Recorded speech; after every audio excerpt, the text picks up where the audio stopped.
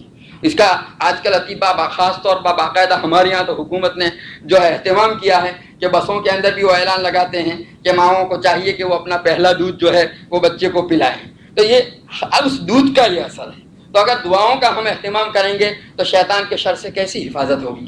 تو چنانچہ یہ ہے کہ اگر ہم اذان کے کلمات کہیں گے دائیں کان کے اندر، بائیں کان کے اندر اقامت کے کلمات کہیں گے تو شیطان کا اثر وہ جو بچہ پیدا ہوتے وقت اس نے ڈالا تھا، جب بچہ پیدا ہوتا ہے، بخاری شریف کی روایت ہے کہ شیطان آتا ہے اور اس کے دل کو ٹٹولتا ہے، دل کو چھوتا ہے۔ حضور صلی اللہ علیہ وسلم فرماتے ہیں وہ ہر بچہ جو پیدا ہوتے وقت روتا ہے، اس کا رونا وہ شیطان کے اس کے دل کو چھونے اور ٹٹولنے کی وجہ سے ہے، کیونکہ ایک اجنبی چیز، آج تک بچے کو اس قسم کی چیز سے واسطہ نہیں پڑا تھا، آج یہ پہلا موقع ہے، اس لیے ایک اجنبی سلوک اس کے ساتھ جو اجنبی معاملہ ہوا اس کی وجہ سے وہ روتا ہے۔ تو وہ شیطان کیوں آتا ہے؟ شیطان بھی اپنی ڈیوٹی کا اور اپنے کام کا، اپنے مشن کا بڑا ماہر ہے۔ جس طرح شیطان اپنے مشن کا ماہر ہے، انبیاء کرام علیہم الصلوۃ والسلام جو اللہ تعالیٰ نے جن کو رشد و ہدایت کے لیے مبعوث فرمایا، وہ بھی اپنے مشن کے اندر پورے ماہر ہیں۔ شیطان اپنے مشن میں ماہر، دیکھو اگر آج آپ کی بستی میں کوئی ڈاکٹر کوئی نیا کلینک کھولے گا تو جو جتنی دوائیاں بنانے والی کمپنیاں ہیں ان کے ایجنٹ اس ڈاکٹر کے پاس پہنچ جائیں گے۔ کیوں؟ اس لیے کہ ان کو معلوم ہے کہ ہماری دوائی سپلائی کرنے کے لیے ایک موقع اور آ گیا۔ اسی طرح اور دوسرا کلینک ہو، ان سب کو معلوم، یعنی کلینک کھلتے ہی وہ ڈاکٹر کی ملاقات لینا شروع کر دیں گے۔ ہر شعبے میں یہ حال ہے۔ تو شیطان کا کام ہے گمراہی کرنا، اور اس کی گمراہی کا تعلق ہے انسان سے۔ تو دنیا کے اندر انسانی بچہ جب پہلا وجود میں آتا ہے ماں کے پیٹ، دیکھو اللہ تعالیٰ کا نظام، جب تک کہ بچہ ماں کے پیٹ میں تھا وہاں تک بچے کے قلب پر وہ کوئی اثر نہیں ڈال سکتا۔ ماں کے قلب پر تو ڈال سکتا ہے، اللہ تعالیٰ نے شیطان کو بہت کچھ قدرت دے رکھی ہے، ماں کے قلب پر تو وہ اثر ڈال سکتا ہے لیکن بچے کے قلب پر وہ اثر نہیں ڈال سکتا، اس کو اتنی قدرت نہیں دی گئی جب تک کہ وہ ماں کے پیٹ میں ہے۔ چونکہ دنیاوی احکام دنیا میں آیا نہیں، اس لیے شیطان کو قدرت ماں کے پیٹ سے باہر آتے ہی اب شیطان کو قدرت دی گئی کہ وہ اس کے دل کو ٹٹولتا ہے، چھوتا ہے۔ تو گویا اب شیطانی اثرات اندر آئے، ذرا سے شیطان نے گویا اپنا بیج اندر ڈالنے کی کوشش کی۔ شریعت نے فوراً اس کی تلافی کے لیے ہم کو حکم دیا کہ اب اس کے دائیں کان کے اندر اذان کے کلمات کہے جائیں، بائیں کان کے اندر اقامت کے کلمات کہے جائیں، کہ شیطان کے اس ٹٹولنے اور چھونے کی وجہ سے وہ جو وساوس کا کچھ بیج اندر پڑنا اس نے ڈالنا چاہا تھا اس کو ختم کریں ہم ان کلمات کے ذریعے سے۔ آج ہمارے یہاں ہسپتالوں کے اندر جو ہے زچگی ہوتی ہے، ڈیلیوری ہوتی ہے، یا ڈیلیوری کے موقع پر کوئی اہتمام ہی نہیں کیا جاتا کہ بھئی بچہ پیدا، بہت کم لوگ ہیں جو اس بات کا اہتمام۔ اب ایسی چیزوں کا ہم اہتمام نہ کریں اور پھر یہ شکایت کریں کہ بچے کے اندر شیطان کے اثرات آئے ہیں۔ کیسے؟ اب کوئی بعض لوگ یوں کہتے ہیں کہ بھئی ایک چھوٹا سا بچہ ابھی تو دنیا کے اندر آیا ہے، اس کے کان کے اندر یہ کلمات کے کہنے سے کیا فائدہ؟ لیکن یہ سمجھیے کہ بچے کا جو امام غزالی رحمۃ اللہ علیہ فرماتے ہیں کہ یہ نومولود بچے کا قلب جو ہے، اس کا دل، وہ کوری سلیٹ کی طرح ہے، اور آپ کان کے ذریعے سے جو کلمات اس کے اندر ڈال رہے ہیں وہ اس کے دل پر نقش ہو رہے ہیں۔ آج کل تو یہ کوئی نئی چیز نہیں ہے، بہت کچھ کمپیوٹر کے اندر بھی سیٹ ہو جاتا ہے اور جو ہے ریکارڈنگ کے اندر بھی ہو جاتا ہے۔ اسی لیے علماء نے لکھا ہے، فتاوی عالمگیری میں مسئلہ موجود ہے کہ اگر بچہ، چھوٹا بچہ وہاں موجود ہو، وہ بیدار ہو، تو اس کے سامنے والدین کو جو ہے صحبت نہیں کرنی چاہیے۔ والدین یوں نہ سمجھے کہ یہ تو 1 سال کا بچہ ہے، 5 مہینے کا بچہ ہے، 2 مہینے کا بچہ ہے، وہ دیکھ رہا ہے تو کیا ہوا، وہ تو اس چیز کو نہیں سمجھتا۔ لیکن یاد رکھیے کہ اس کی آنکھوں کے راستے سے جو منظر اندر جا رہا ہے وہ اس کے دل میں نقش ہو رہا ہے۔ اس کے دیکھتے ہوئے اگر آپ یہ حرکت کریں گے، صحبت اگرچہ جائز ہے آپ بیوی کے ساتھ صحبت کرنا، لیکن پردے کا اہتمام ضروری ہے۔ اب اگر کریں گے تو اس کا وہ اثر اس کے دل میں نقش ہوگا اور آئندہ جا کر اس کے اثرات نمایاں ہوں گے۔ تو بہرحال میں اپنی بات ختم کرتا ہوں اس لیے کہ وقت زیادہ نہیں ہے۔ اللہ تبارک و تعالی ہمیں اپنے اولاد کی تربیت کے سلسلے میں واقعتاً شریعت نے جن تعلیمات کی ہمیں تاکید اور ہدایت کی ہے اس کا اہتمام کرنے کی توفیق عطا فرمائے۔ وآخر دعوانا الحمدللہ رب العالمین۔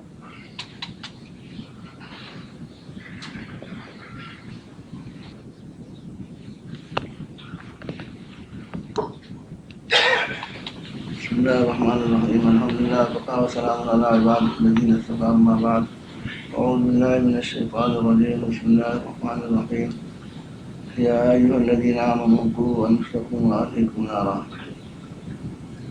بعد اس کا بیان ہو رہا تھا. مولانا احمد صاحب نے اس آیت کے سلسلے میں کچھ بیان کیا تھا لیکن وہاں بات رہ گئی. میں نے عرض کیا کہ اس کا تکملہ ہو جائے لیکن اب بھی بات رہ گئی. بھائی اچھا یہی تھا جو کچھ بیان کر رہے تھے وہ اسی بات کو مکمل کرتے ہیں. یعنی جس درجے کی ضرورت ہے تکمیل تو کسی آیت کی کبھی ہو ہی نہیں سکتی. نہ اللہ کے کلام کو کوئی تکمیل کر سکتا ہے، نہ اللہ کے رسول صلی اللہ تعالیٰ علیہ وسلم کے کلام کو کوئی تکمیل کر سکتا ہے. ساری عمر اپنے علم کے اعتبار سے آدمی جو کچھ کہتا ہے لیکن یہ وہ مکمل بیان ہوگا، اس کا حق ادا ہوگا، ایسی بات نہیں. اچھا تو یہی تھا کہ وہی فالو کرتے، لیکن بہرحال انہوں نے حوالے کر دیا. وقت کم ہے، اگر وقت کم نہ ہوتا تو مولانا تھا پھر درخواست کرتے. ایک مولانا 10 منٹ کا وقت ہے تو بیان کرنے کے بعد دعا بھی کرنی. میرے بھائی بزرگوں، دنیا میں کوئی آدمی ایسا نہیں ہے جو اپنا نقصان چاہتا ہو یا اپنے متعلقین کا نقصان چاہتا ہے. ایک فطریت طبعی بات ہے.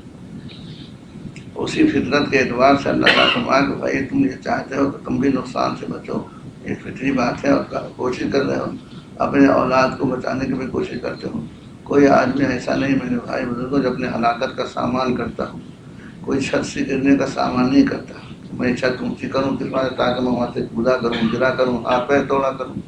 بہتا ہوا دریا جا رہا ہے، نہ خود اس میں پھانتا ہے نہ بچے کو جانے دیتا ہے. غلط کے نقصان کے کام سے خود بچتا ہے اور اپنے متعلقین کو بچاتا ہے. سانپ کو کوئی گود میں نہیں لیتا، اس سے نقصان ہوتا ہے. بچھو کو بستر پر کوئی نہیں لیتا تھا کہ نقصان ہوتا ہے. سردی گرمی سے بچنے کا میرے بھائی اہتمام کرتا ہے. اس زمانے میں سنا آپ کے یہاں سردی بہت زیادہ ہوتی تھی. اس زمانے میں جو زیادہ سردی ہوتی ہے تو آدمی باہر نکالا کرتا اپنے لڑکوں کو، اپنے بچوں کو، اور خود کپڑے اتار کر کے باہر جاتا ہے، نہیں جاتا.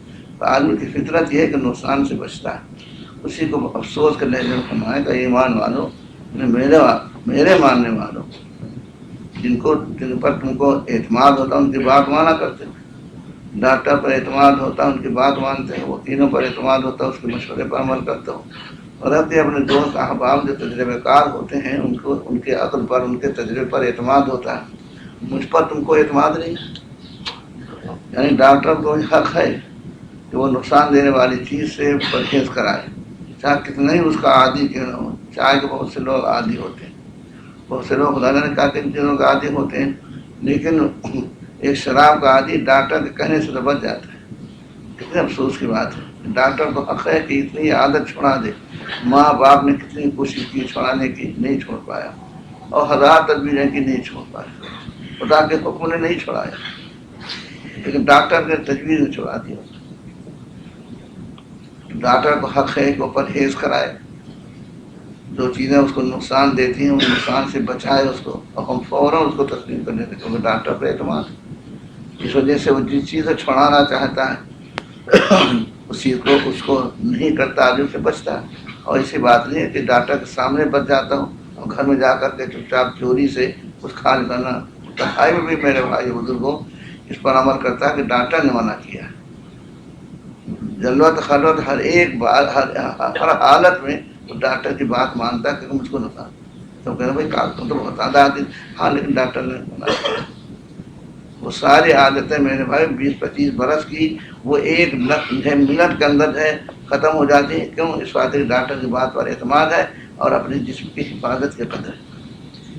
بس میرے بھائی بزرگوں، یہی سے ہم اپنے ایمان کا اندازہ کر لیں کہ ہم کو چھڑانے والی بہت سی چیزیں چھڑا دیا کرتے ہیں اور کرانے والے بہت سی چیزوں پر ہم کو آمادہ کر لیا کرتے ہیں. ہم کرتے ہیں میرے بھائی بس یہی سوچیں کہ پروردگار کا بھی کچھ حق ہے یا نہیں، پیغمبر کا کچھ حق ہے یا نہیں. ان کو حق نہیں کہ اپنے بندوں کو ان چیزوں سے بچائیں جن چیزوں کا وبال یہ ہے، جن چیزوں کا انجام یہ ہے کہ ہمیشہ دوزخ میں جائیں. چلیں ہمیشہ کا 1 منٹ کے لیے میرے بھائی بزرگ دوزخ میں جانا معمولی بات ہے.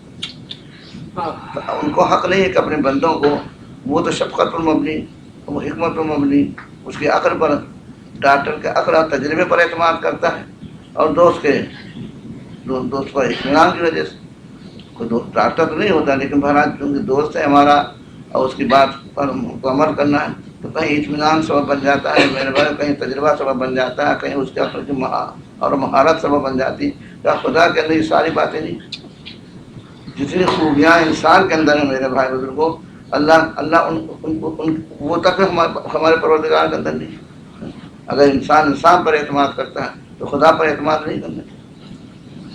اگر کوئی حکیم ہے، کوئی عقلمند ہے، کوئی دانشور ہے، اس کی بات پر ہم اعتماد کرتے ہیں. خدا سے بڑھ کر کوئی تعلیم ہے، حکیم ہے، اس کی ذاتی صفات ہے. نہ علم کبھی اس سے جدا ہوتا ہے، نہ حکمت کبھی اس سے جدا ہوتی ہے. اس لیے میرے بھائی بزرگوں، جس طرح سے ہم جان کی مال کی حفاظت کی صورتیں کرتے ہیں، اپنے ایمان کی حفاظت کی صورتیں کریں، خود بھی بچائیں اور بچوں کو بھی بچنے کا اہتمام کریں. جس طرح ان تمام چیزوں سے جو میں نے مثال عرض کیا، ان چیزوں سے خود بچتا ہے، بچوں کو بتاتا ہے. اور آپ اتنا چلنا ہے، اس کا ہم سے زیادہ آپ حضرات کو تجربہ ہے کہ گھر سے باہر کے جو حالات ہیں اس میں میرے بھائی بزرگوں آدمی کا بچنا بڑا مشکل ہے.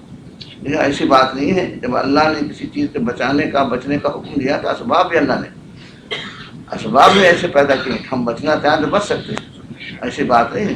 اللہ نے ہم کو اس بات پر قدرت دی ہے، اس بات پر اختیار دیا ہم کو کہ ہم بچنا چاہیں تو بچ سکتے ہیں. شیطان کے حلبے سے بچنا چاہیں بچ سکتے ہیں، بد ماحول سے بچنا چاہیں بچ سکتے ہیں. جن چیزوں سے بچنے کا حکم دیا اللہ تعالیٰ نے، تو بچانے کے اسباب بھی اللہ تعالیٰ نے بنائے. تو من یتق اللہ یجعل لہ مخرجا، جو تقوی اختیار کرنا چاہتا ہے، اپنے آپ کو بچانا چاہتا ہے، ہماری نافرمانی سے بچانا چاہتا ہے، دوزخ سے بچانا چاہتا ہے، تو اس کے اسباب ہیں. دنیا دار الاسباب ہے میرے بھائی. ہر چیز کے اسباب اختیار کرتا ہے آدمی. اپنے لڑکوں کو اپنے آپ کو بچانے کے اسباب نہیں ہمارے خدا. اگر آگ سے ہم دور ہوتے ہیں اور آگ سے ہم دور رہنے کا ہمارے اندر ہم کو اختیار ہے، تو دوزخ کی آگ سے بچنے کا ہم کو اختیار ہے. ان اسباب میں لگے آدمی، جس سے خود ہمارے اندر نیکی ہے، ہمارے لڑکوں کے اندر نیکی ہے. اس کا مشورہ بھی ہمارے مولانا نے دیا تھا کہ بھائی یہاں تو اللہ تعالیٰ نے ایک آسانی ایسے پیدا کر سکتے ہیں جو رکاوٹ ہے دوسری جگہ میں جہاں اپنے گھر کے اندر اگر کوئی اسکول قائم کرنا چاہے اور اپنے معیار مطابق تعلیم دے کر کے جو قانون ہے ان کی تعلیم کا وہ بھی اگر چلتا رہے، یہاں تو بڑی آسانی. ہر جگہ ایسی آسانی نہیں ہے. میرے بھائی بزرگوں، اس کا اہتمام کیجیے اور مشورے سے علماء سے مشورہ کیجیے کیا صورت ہے اختیار کریں. اس کا جو صورت ہے وہ حالات کے اعتبار سے بتائیں کہ آپ بھی صورت اختیار کیجیے، صورت اختیار کیجیے. زیادہ اپنی طرف سے کوئی تجویز تو کر نہیں سکتے، حالات سے زیادہ واقف نہیں. لیکن اس کا یہ اپنے دل کے اندر میرے بھائی یہ بٹھا لیجیے کہ ہم کو ان تمام چیزوں سے بچنا. اس بچنے کے جو بھی اسباب ہیں اور یہاں کے اعتبار سے اللہ تعالیٰ نے جو ہمارے صلاحیت عطا فرمائی ہے، اس اعتبار سے ہم کام کریں. کہاں نہیں کر سکتے، بڑے بڑے چیزیں ہم کر سکتے ہیں. اللہ تعالیٰ نے ہم کو اپنی ایمان کو بچانے کے بہت سے اسباب بنائے. جیسے مولانا نے فرمایا تھا کوئی شادی بیاہ میں خدا جانے کتنے خرافات میں کتنا پیسہ خرچ کرتے ہیں، اور اپنے بچوں کو دین پر ایمان پر قائم رہنے کے بعد کوئی تدبیر نہیں کر سکتے.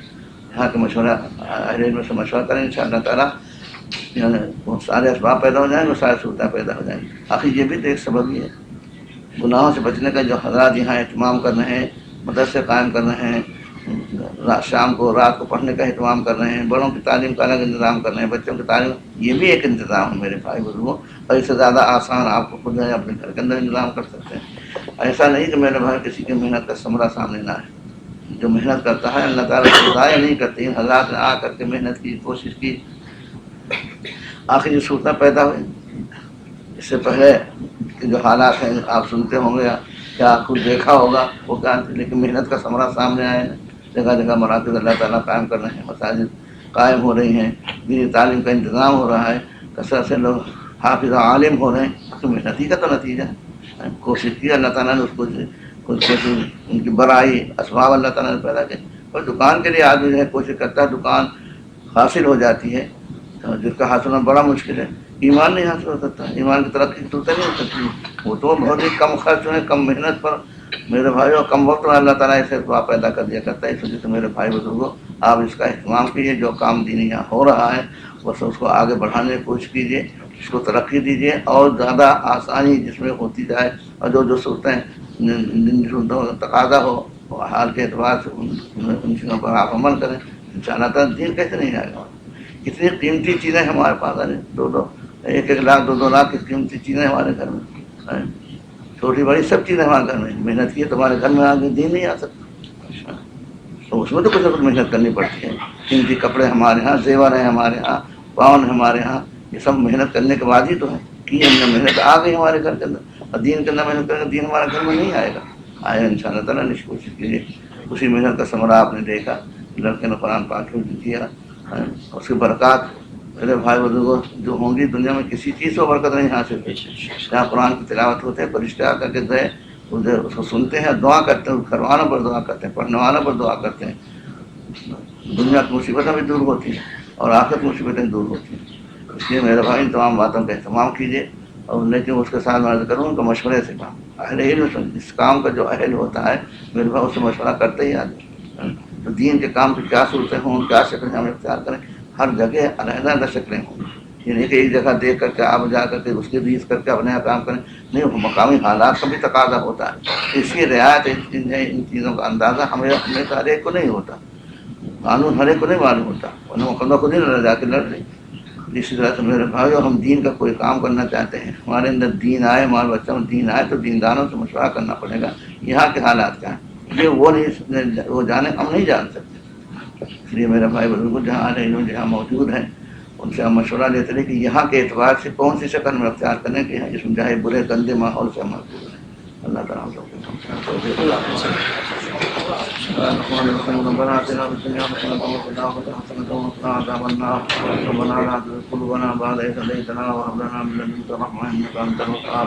ربنا ظلمنا أنفسنا وإن لم تغفر لنا وترحمنا لنكونن من الخاسرين. رب اغفر وارحم وتجاوز عما تعلم فإنك أنت العزيز الأكرم. يا الله ہمارے شکایت کا قبول فرما.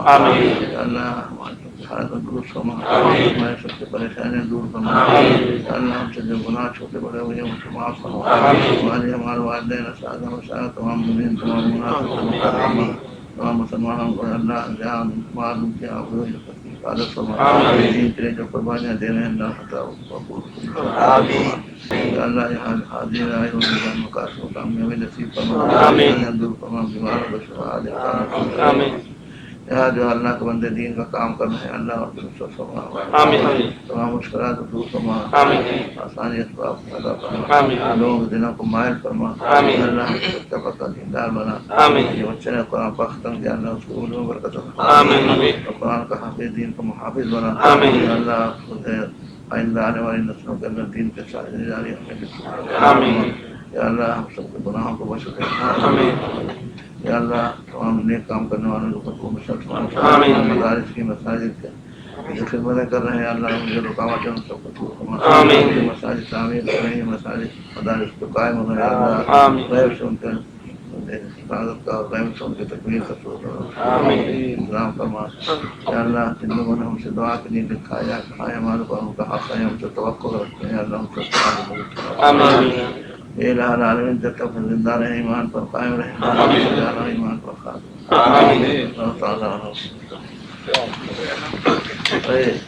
ہمارے مناسب انسانی آپ کے سامنے رنجتی وقت کم ہے اور مساوت سعادت کی بات آپ